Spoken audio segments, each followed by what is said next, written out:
Permušu jūs paprastesnių klausimų. Donaldai, labai susidomėjau už tai, kuo, kad tu vienoje sklandėlėje sakai, mes vakarų civilizacijos žmonės be vargo pripažįstame, kad egzistuoja socialinės kastos, tačiau dvasinių ne. Šitų tai jau nėra ir būti negali. Tai dabar mūsų tokio dvasinio gyvenimo kažkokiam savotiškam nuopolyje, ką turi galvoj, kalbėdamas apie dvasinės kastas? Tada aš tenai toliau šiek tiek ir paaiškinu, kad knygos pabaiga, tokiu pavyzdžiu, kad dvasinės kastos egzistuoja, tai yra užfiksuota ir Evangelijoje. Tarkim, galima kaip pagal kastų sistemą perskaityti sūnaus palaidūno istoriją. Taip. Kai sūnus palaidūnas išeina vandravoti į pasaulį, jisai yra šūdra, žemiausia kasta, nes jo sąmonė tik tokią laisvę suvokė, kad jinai yra. Kai jisai pradeda ten kiaules ganyti, jau viską pravandaravojęs, susimąsto, tiksliau iš kur gauti pinigų, kad toliau vandravotų, jis yra vaišės arba pirklių kastos atstovas. Kai jis prie lovio savo to susimąsto ir pradeda galvoti, kad šitas gyvenimas galbūt jau visiškai praloštas, jame kažkas tai kovoja tenai. Tai indai tai įvardina kaip šatriais, kariais. Ir kai jisai pasuka atgal ir pabeldžia vėl atgal į tėvo duris ir prašo atleidimo, yra tas, kas Indijoje brahmanai. Čia visos tos kastos yra... Žiūrėk, gal galima būtų tą, kažkaip ir mūsų tėvynėje pritaikyti šiam laikui, ar tai būtų per daug banalu, Donaldai? Tai be abejo galima, nes kažkur net girdėjau kažkokią televiziją, bet ne mūsų, kur sako, dabar ties toj posovietinėje erdvėje brahmanai visi, ne visi, bet didelė dalis brahmanų būna prie šiukšliadėžių. O šudros valdo. Čia jokai. Ne, čia ne jokingai iš tikrųjų, bet prašau, Donaldai. Pastebėjau tokį irgi poveikį, skaitant tavo poeziją. Supranti, pavyzdžiui, aš klausausi roko ten, ne? Arba, pavyzdžiui, geriu alkoholį. Ne? Arba tai ir trečias momentas, kai skaitau gerą literatūrą. Ir tavo poezijos skaitimas yra analogiškas gėrimui alkoholiu, plius klausimas gero roko gyvo koncerto. O toks, nežinau, galima kažkuria prasme pasakyti, tai yra ir fiziologinis poveikis, kaip tu sakai, ir mentalinis dirba tos visos sistemos. Dabar aš norėčiau tokio paklausti visų šitą temą nesusijusių dalykų, bet dabar toks klausimas apie tėvynę kažkodėl, ne? Žiūrėk, tavo poezijoje nėra žodžių Lietuva, nėra tėvas ten, taip sakant, duona, arimas. Ir dabar kaip su tą tėvynės meilė vis dėlto? Tai ar tu myli tą tėvynę, ar tu nemyli, ar tu kažkokią kitokią meilę myli, nes šiaip netitinki poezijos standartų šitoj vietoj. Tai dabar pasiaiškink, kaip su tą meilę tėvyniai. Tai čia aiškinsies. Pirmas dalykas, rašau lietuviškai, kita kalba nerašau, tai man atrodo ir nebūtina. Kita vertus, kažkada pirmoji knygoje, regis, paminėjau Lietuvos vardą ir tą eilėraštį pasiėmė, regis, Gediminas Storpirštis ir dainuoja iki dabar jisai tą dainuoja. O kad tėvynės nėra, tai galiu dabar eilėraštį atmintinai pasakyti, kurį parašiau jau su tėvynė. Nedidelė mano tėvynė, nedidelis mano namukas. Jei piršti tilptų avytė, aš pats nedidukas. Ganauja, jis kabo lapus prie stikso mirkstančios saulėje. Taip gerą pasaulį, kad net nesvarbus tas tavo pasaulis. Aš dar norėjau klustelti štai, ką štai visi tuos tekstus remdamasi, kaip jau sakiau, iš kiekvieno čia gali gali tiesiog daug ką kalbėti, bet štai man tas žaidimo motyvas, gyventi žaidžiant, dirbti žaidžiant, skaityti žaidžiant, o po to tu kažkur ten apie su Sventicku kažką sėdamas sakai, kad na, tu čia nepokštauji, gal truputį šypteli, tarytum tą tekstą jau rašytum nebežaisdamas. Ar tas žaidimas, Donaldai, yra siekiamybė, ar čia pasiekta, ar čia kažkaip kitaip reikia suprasti, nes paskui, sakau, lyg prisipažįsti, kad nebežaidi, labai rimtai rašai. Tai vat, kas ir yra, man atrodo, jeigu žydus tas pagrindas atsiranda tada tuo momentu, kai rašai, na tai tu privalai žaisdamas, tu kitaip net nemoki šito daryti, žaisdamas. Ir čia vienas recenzentas labai lapį recenzuodamas, būtent pasigavant tos mano vieno gabaliuko, kur aš rašau, kad čia rašau labai rimtai, visiškai nežaisdamas, nepokštaudamas. Ir ten pabaigoje yra maždaug taip, net apie vadenantį Zuozą rašau labai rimtai ir paskui maždaug, nu, kaip Erlickas savo lyriką. Bet ir toliau sakau, ir šitą sakinį parašiau menkiausios ironijos. Bet taigi čia ne ironija, nes čia viskas sakoma su šypsena.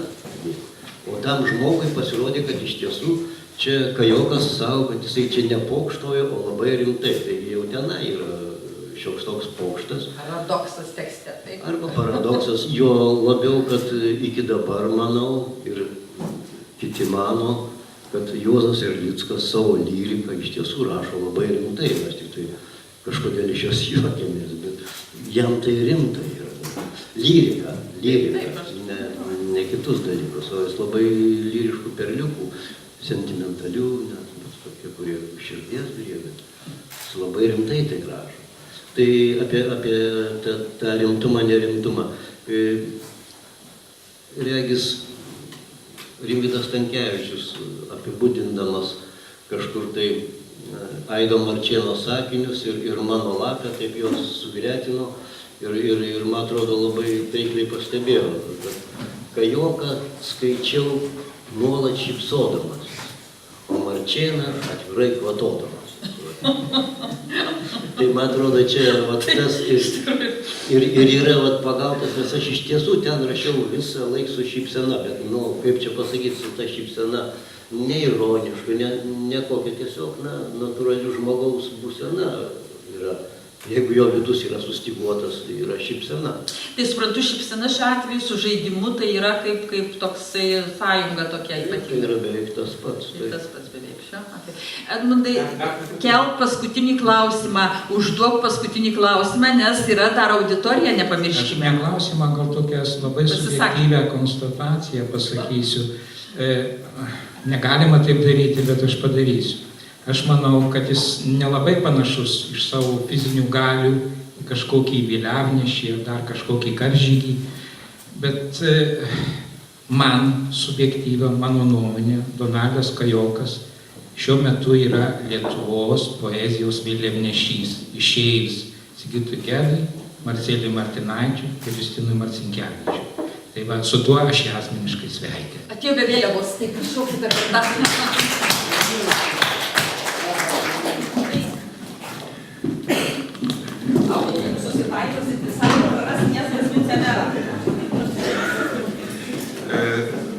Aš tikrai labai džiaugiuosi, kad man teko pabuvoti eilinį kartą gerbiamo Donaldo poezijos aptarime, bet nėra blogiau, kada darbas sutampa su pomėgiu. Noriu Jūs pasveikinti su šitą garbingą Baltijos asamblėjos premiją, palinkėti Jums gražių metų, naujų kūrinių ir atsiprašyti. Aš manau, kad aš ateisiu kada nors asmeniškai pakalbėti ir paklausyti Jūsų, kad neišeina, darbas sutampa. Mes galėsim suorganizuoti šią. Ačiū labai ir atsiprašau.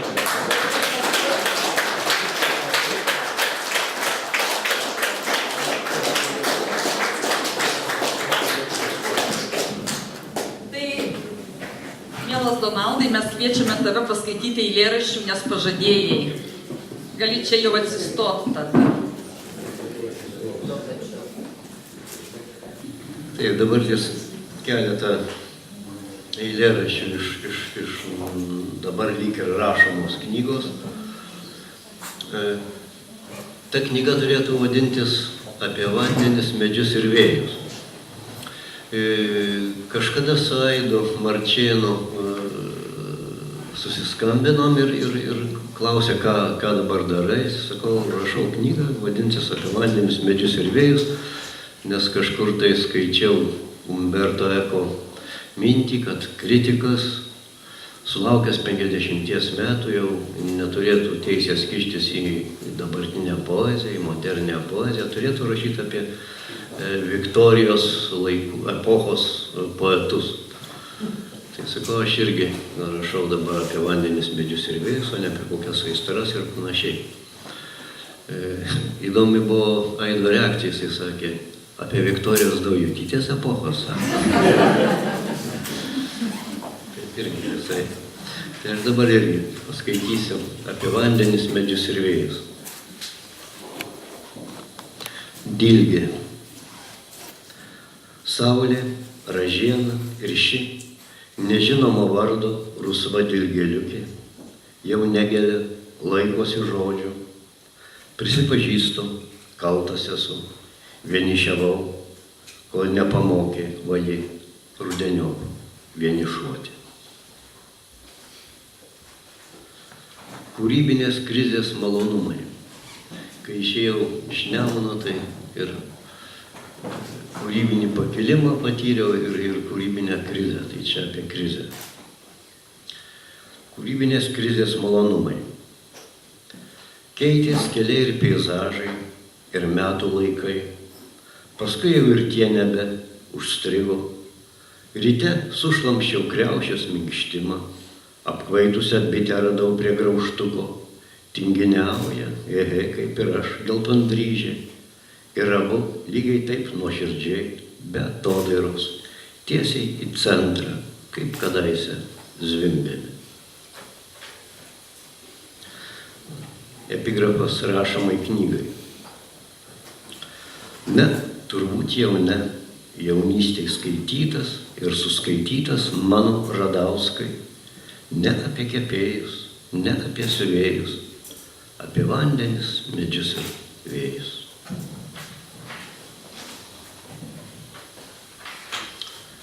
Malonumėlis. Čia irgi aš labai mėgstu Gintauto Dabryšiaus poeziją, bet čia paėmiau šito eilėraščio, čia yra moto, iš tokio, ne iš jo knygo, iš tokio pašnekesio, iš jo frazės vienos. Jis sakė maždaug taip, eilėraščiai, koks čia darbas. Tai aš parašiau 3 dalių eilėraštį, kur vadinasi Malonumėlis. Vis rašai ir rašai, sako bitininkas Dabryšius, užklupęs mane prie rašomojo stalo. Atseit, o kada darbą dirbsi? Žinai, jei dar ir darbą dirbčiau, savo bitėms laiko pristikčiau. Labai, labai.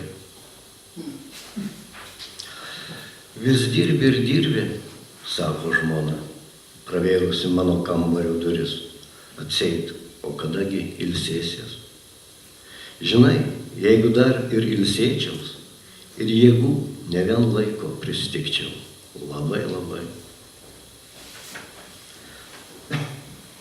Vis grožies ir grožies manimi, sako vienišas mėnuo kruskupiai. Atseit, o kadagi gyvensi? Žinai, jeigu dar ir gyvenčiau, būtų visiškas perviršis, malonumėlis. Nepakelčiau tiek, briščiau į upę toks, labai, labai libau.